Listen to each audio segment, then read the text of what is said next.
What we have here in Mark's Gospel today is not just a remembrance of something Jesus said and did, but actually a sermon that Mark has built around something Jesus said and then the miraculous event which Jesus and his disciples and the crowd of people participated in.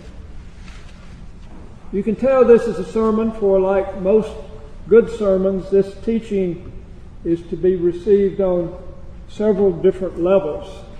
First, there is the event itself, the miracle of the loaves and fishes. It was not seen by everyone, but clearly understood as a miracle by Peter, who is mainly Mark's source and an eyewitness of this account. Then there are several meanings. The reality of God's provision to all things come of thee, O Lord. The relationship of Jesus to God, Jesus, his anointed one, as seen in this case by the results of his prayer of blessing over the bread and the fish. The participation, I missed this at 9 o'clock too, participation of the disciples. And that points to us. We are today's followers of Jesus. Then there are also obvious allusions to the Eucharist. The loaves and the fish are blessed, broken, given out. This itself is a foretaste of the great banquet of God's eternal kingdom. And finally, understanding this event in its largest perspective, and that is an occasion of God revealing himself to his creatures. Revealing himself, not his plan, not even his character, but simply that he is. Hebrews 11:6 says, "For whoever would draw near to God must believe that he exists and that he rewards those who seek him." God intends for us to know him. He exists. So Mark's sermon is wonderfully written with many different levels of meaning. The theme of miracle, the way that God interacts with us, one of the ways in which God interacts with us. The theme of provision, which is a constant way in which God interacts with us.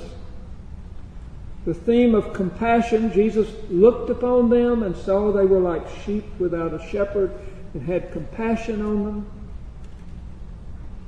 The theme of our participation in God's work, God's invitation and call to us. What do we say here at St. Patrick's? Invite, train, and send. To work alongside God. The theme of the Eucharist, that great thanksgiving for life and for the transformation of life. But underlying it all is the theme of revelation. Revelation to those with eyes to see and ears to hear and hearts to discern the reality of God at work in the lives of his people.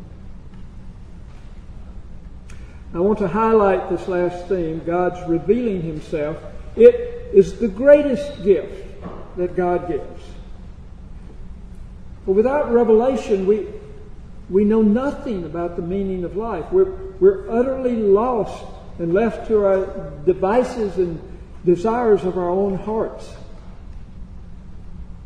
And there are many different types of revelation. There's the simple revelation that God actually is.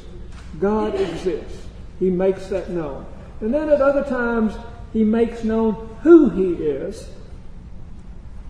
And at other times, he makes known what he wants for us.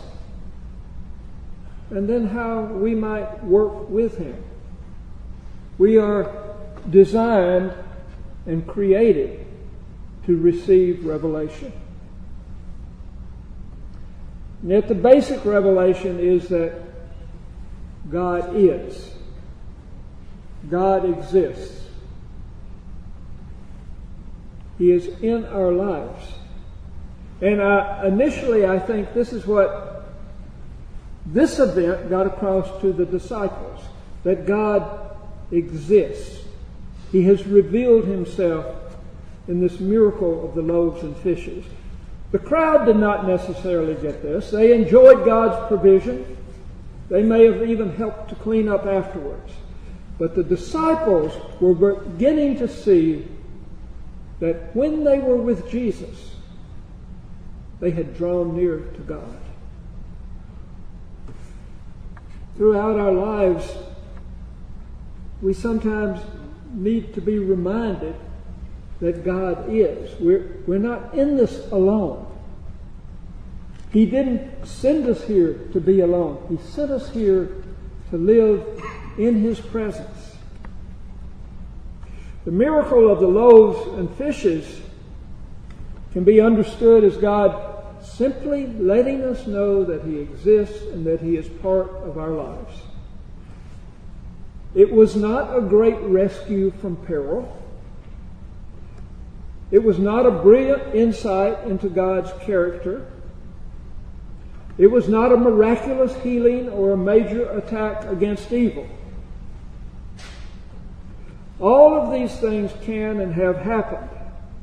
But this is simply a glimpse of the reality of our Father which art in heaven, who obviously is not always in heaven, but desires to be in our midst. It is a nudge from God. You know what a nudge is? Nudge if you're close enough, nudge the person next to you. Well, no, not that violently, but just kind of, a nudge just kind of lets people know, I'm here. I am with you. Don't forget, I am with you always, even to the end of the age. We receive these nudges from time to time. And sometimes they are in the strangest of ways. I want to tell you a strange but true story about a nudge from God.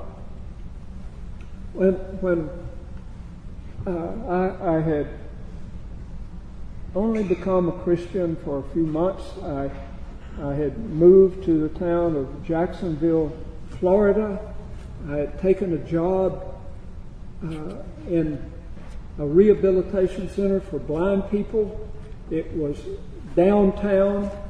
I lived across the St. Johns River. It's a very big river. And I drove to work over a bridge called the Matthews Bridge. It's 1.5 miles long, this bridge. 8 or 10 lanes wide, feeding into this bridge, up to 2 lanes at the peak.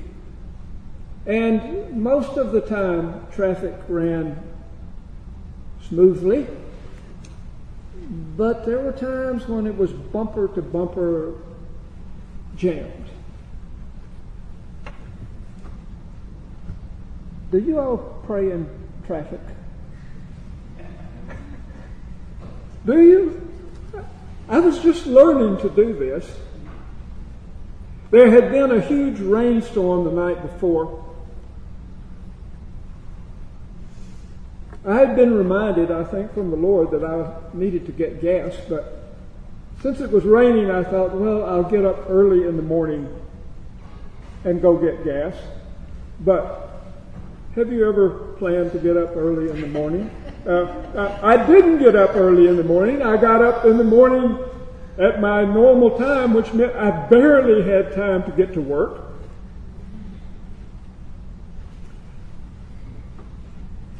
There were 10 lanes of traffic bogged up when I got on to the entry to the Arlington Expressway that enters onto the bridge.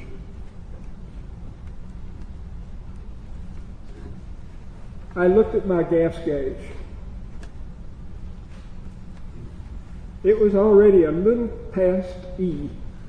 I was thinking, oh no.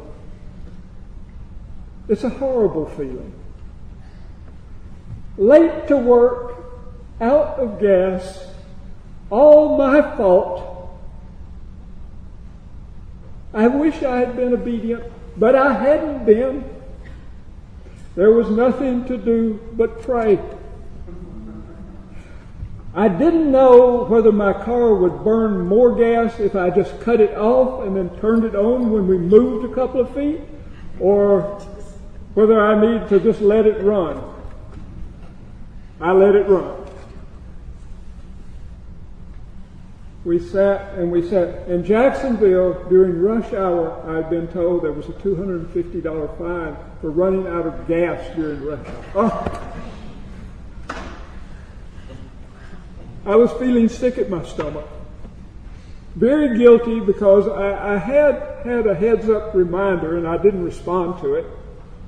And slowly, agonizingly, inch by inch, the traffic crawled and I prayed. And as I could see the top of the peak of the bridge kind of goes like this, and I could see the peak of the bridge up ahead of me, my car began to cough. And then shake. And then almost to the top, it just shuddered and quit.